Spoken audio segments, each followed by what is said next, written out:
About a year ago, I posted a video about working with a young colt that was mouthy and overconfident and pushy and how to deal with them. I think it was a Training Tip Tuesday video doing groundwork with a weanling. And I had a lot of mixed reviews on that video. I had some people that private messaged me and said, could you please show us more? Could you go into more detail? I'm having the same problem. And there were other folks on the other side of the spectrum that threatened to turn me into the Olympic Committee for Animal Abuse. So all I've got to say is at least groundwork with a weanling isn't an Olympic event, because I would not medal in it. And my perspective has changed since then on some of those behaviors in horses. And if you think it's interesting to see how my perspective has changed and what has caused it to change and what I think now since I did that video a year ago and reflect on that, stick around. You might find this interesting also. Thanks for watching.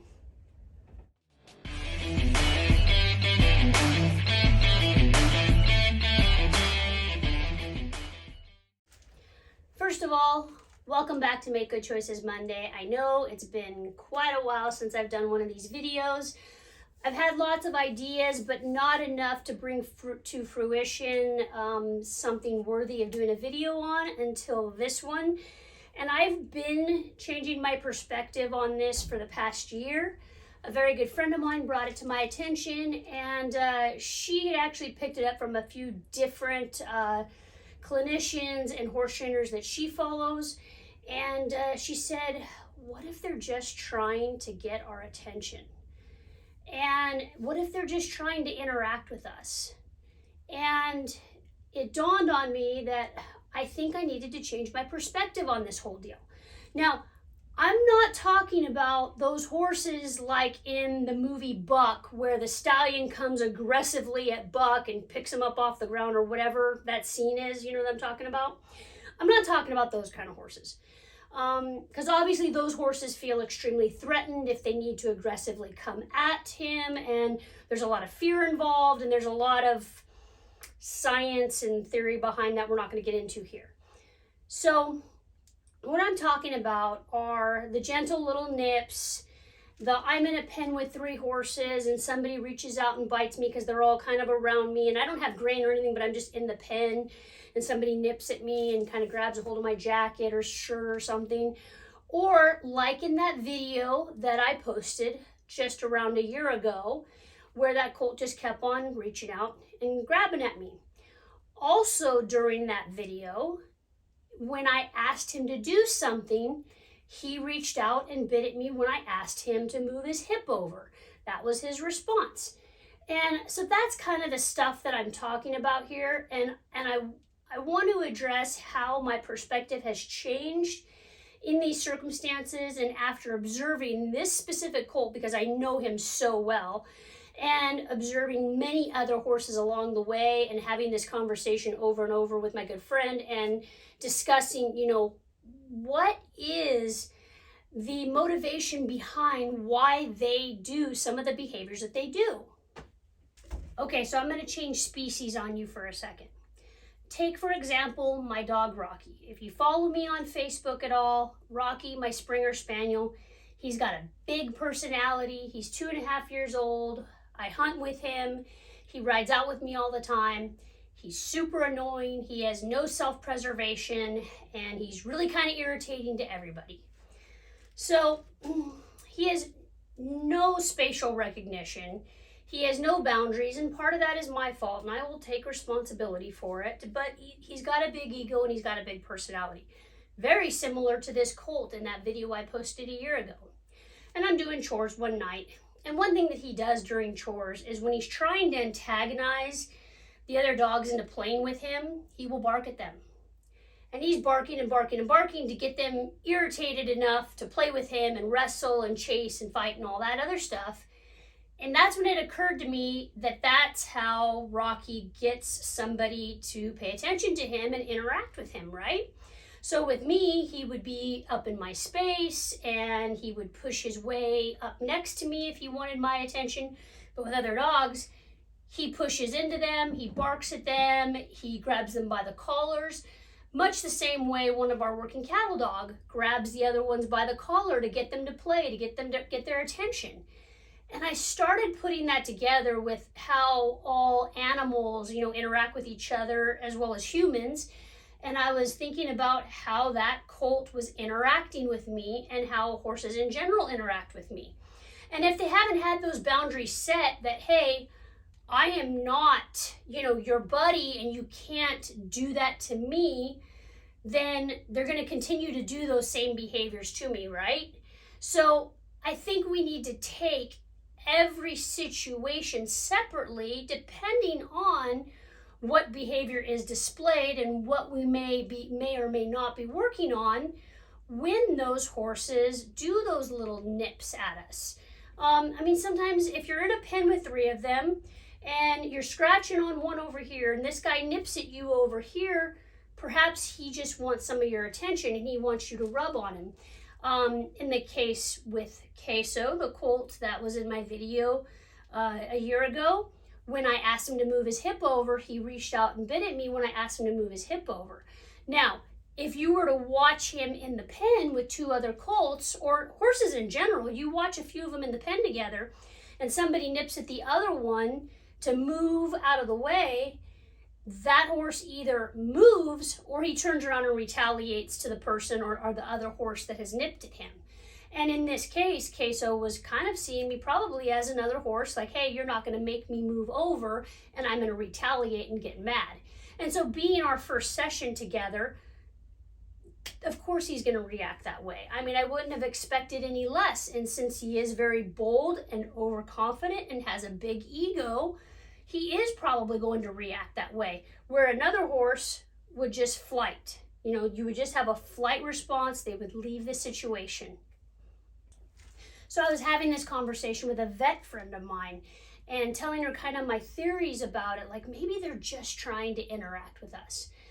And she agreed with me. Absolutely, case by case basis, we would have to look at what was going on in the moment. And unfortunately, sometimes in the moment, we're going to overreact, they're going to get in trouble, or we're going to get trouble, or we can get hurt really bad. So we always have to be aware, right? And this particular friend of mine, she has a hunting dog also. And we were headed out to go chore horses, and her hunting dog reached up and grabbed my hand, very gently grabbed my hand as we were walking to the horses. And it was really bizarre, right? That feeling of your hand in the mouth of a dog, right? And it stopped me. It stopped me in my tracks. And I gave to pressure in a hurry, right? And I turned around and she had already let go of my hand. And then she picked up her toy that she had to show me her toy. Like she was retrieving this toy for me.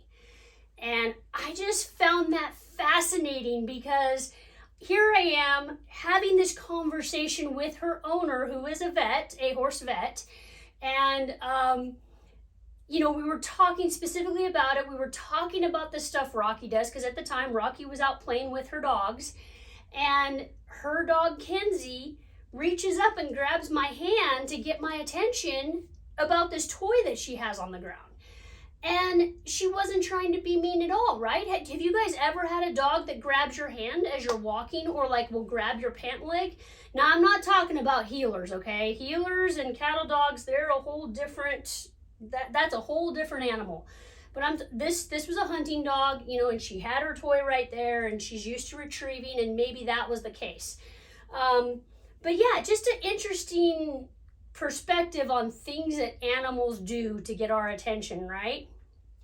So if you're still here, I have another story that just happened in the last couple of weeks. And this happened with my coming 2-year-old colt Shooter, which he's been in a lot of videos. And I really need to do an updated video of him because he's come a long way, you guys. Anyway, he's the red roan that's really had some tough days, and I've gotten him on video. And I'd gotten done with groundwork with him one day, and I was hand walking him there's a certain route that I take up my driveway around my house and then back down to where my horses are. And my father-in-law was out on his 4-wheeler checking fences and stuff, and we ended up crossing paths. And in the specific spot where we had stopped to talk and catch up, Shooter couldn't see the other horses. We were on the other side of the house and, just in an uncomfortable spot. And Bernie and I are trying to talk and have a conversation, and Shooter just could not stand still. And he was very worried and emotionally not okay with where we were at and what we were doing. And he'd already been worked, and his head was kind of up. He was on alert, and he was kind of dancing around me on the line. He wouldn't just stand still, right? We've all had that experience with our horses where they're not comfortable where they're at. And they're trying to tell us, that, I'm not emotionally okay with where we're at, what we're doing. And they're trying to tell us, and sometimes we pay attention to it and sometimes we don't, right? And that's when we get into a wreck.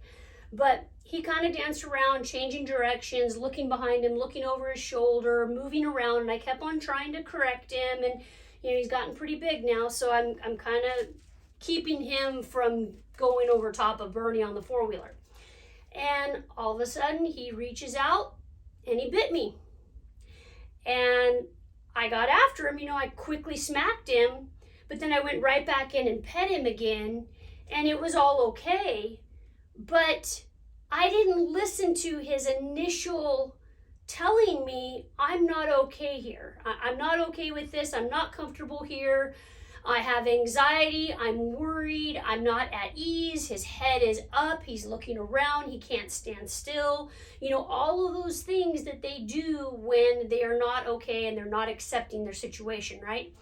And then his final last resort was to reach out and bite me, get my attention. Hey, I'm not okay. And, we ended up, we got done visiting. I finished walking him out the rest of the way. And that was just another experience that prompted me to make this video for you guys.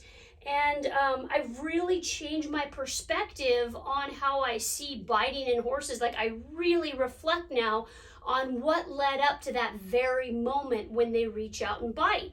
And sometimes it's just lack of education.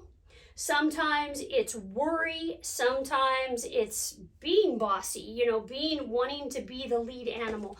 I don't want to anthropomorphize this too much, and I'm really trying hard not to. It's really tough not to anthropomorphize stuff that animals do, because everything that they do is hormone related, right? It's nature related, it's hormone related, it's how they feel in the moment. Like take a dog that's guarding its food bowl. They're hungry and they want to eat, and they're not going to share their food with somebody else unless they've been corrected not to be aggressive over their food, right? So it's just similar things like that. Now, what I want to know is, I'm sure you guys have had experiences like this, and I hope that I prompted you to reflect on those experiences now and think twice in those experiences that you have in the future, and maybe kind of look and see where that behavior came from, and maybe do a little bit more reflection and try to understand. Because like when I watched Queso's video back, I probably spent too much time in the beginning there kind of dinking around, right? Kind of just not getting after it right away and not making him work. And because he's a weanling, obviously I'm not going to make him work like I would a 2, 3, or 4-year-old, right? So, looking back, there's nothing I don't know that I would have changed about that video, or even how I narrated it when I did the voiceover. I'll share the link to that video in the description box below. And if you haven't seen it, you can go back and take a look at it and see what I'm talking about. And I never deleted any comments on the video, so you can see the one where I really need to be turned into, an Olympic committee member for animal abuse. And, just look back and reflect on your own horse handling experience and your relationship with your horses. And I just hope that this change in perspective kind of helps you a little bit. So, in the future, I hope you guys have great sessions with your horses. I hope this helped you a lot. Thanks for watching my Make Good Choices Mondays videos, and I'll be back soon with another story, because I do have a great story about being bit by a horse when I was 10 years old. I hope you guys have a great rest of your day. Thanks for watching.